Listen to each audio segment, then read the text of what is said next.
future in the interests of keeping them clear and safer for pedestrians, lowering our carbon footprint. And a big bugbear, I think that's fair to say, a big bugbear you raised is whether there'd be suitable and comprehensive alternative transport, especially if you were mobility impaired, especially if you were a mum with 2 kids, no other support, trying to get your groceries, do pick up and drop off. You basically said public transport's not going to cut it for me, and I can see where that comes from. So what if you had on-demand public transport, kind of like an Uber, but a Transport Canberra system of it? A trial of this and a system of it is actually working in Auckland. On-demand public transport, as it's called. And someone who's been involved in overseeing the demand, the popularity of it, and how to expand it for people to get from place to place in on-demand public transport is Benjamin Kaufman. Benjamin Kaufman is an adjunct researcher at the Griffith University Cities Research Institute. Benjamin Kaufman, a very good morning to you.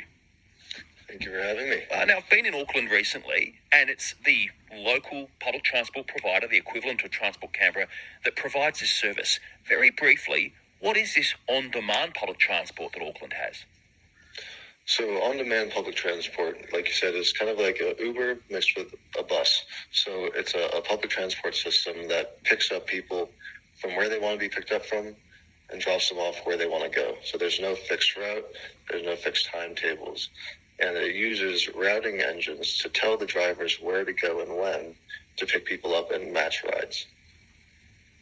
And where did the idea come from? Because when you explain it that way, it seems fairly straightforward, but not, say, from a city or a state public service provider. Yeah, well, it's actually been developing for maybe 50 years at this point. We don't have to go into the whole literature review about that. Sure.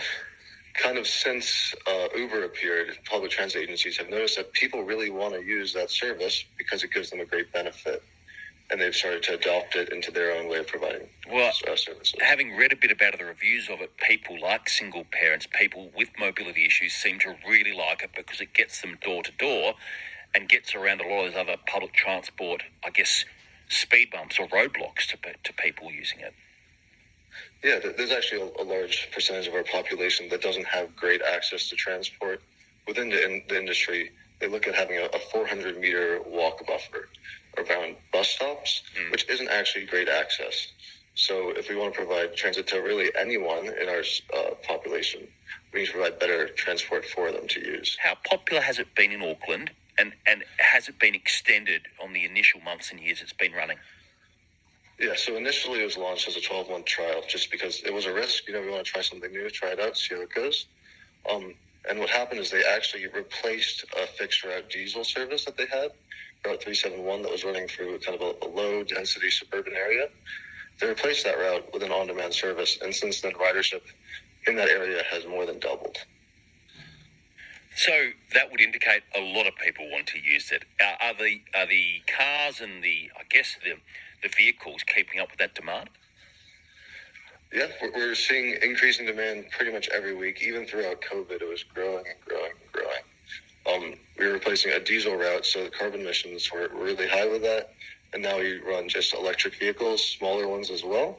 So we're seeing about 100 tons per year reduction in carbon emissions for Auckland.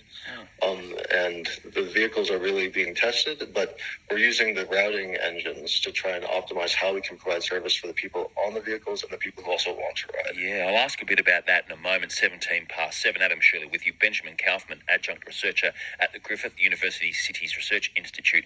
He's talking to us about on-demand public transport. I guess you'd say the best of both worlds with regular transport, but also with a rideshare or taxi-like on-demand system. Very briefly, does it work that a few people along a certain route agree to share a car or a small van or something, and that's how it works so efficiently? It's not really a route for, it's in an area. You cover an entire suburb, for example. Yeah, okay. And then people on an app or using a call center can call in and request a ride. Then we have really smart computers do all the routing.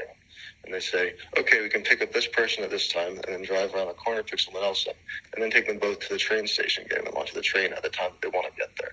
So it really, you don't have a fixed route you're using. You don't necessarily always have the same ride with the same people. No. And it's all led by the computer looking at the road network and the times that people want to ride and matching them together like that. And that's where some of your research has gone in looking at, and I won't go into the techie of this, but the simulations, the algorithms. How are you using that technology to increase the number of rides available and get more people into this on-demand public transport system? Okay, well, to keep it a bit higher up then, the routing engines also listen to us. We tell them what to do. We say, how long do people actually want to be on the bus or on the car that they're getting into? We don't want them being on there all day, but if we drive them there too quickly, then they won't be able to share rides with anyone. So I work with those algorithms and say, we'll deviate a little bit longer today to pick up a certain number of people to then allow more people to get on the service. So the use of simulations allows me to then take rides that have occurred and also randomly generate potential rides that could occur based on usage patterns, and then rerun days of service, but using different parameters for those routing engines. Could it work well here in the capital region where our public transport, well, has been crying out for improvements? The government continues to try and improve it. But this sort of on-demand public transport system, could it be a bit, and I don't like the cliche term, but a bit of a game changer for getting more people on and keeping them satisfied with that service?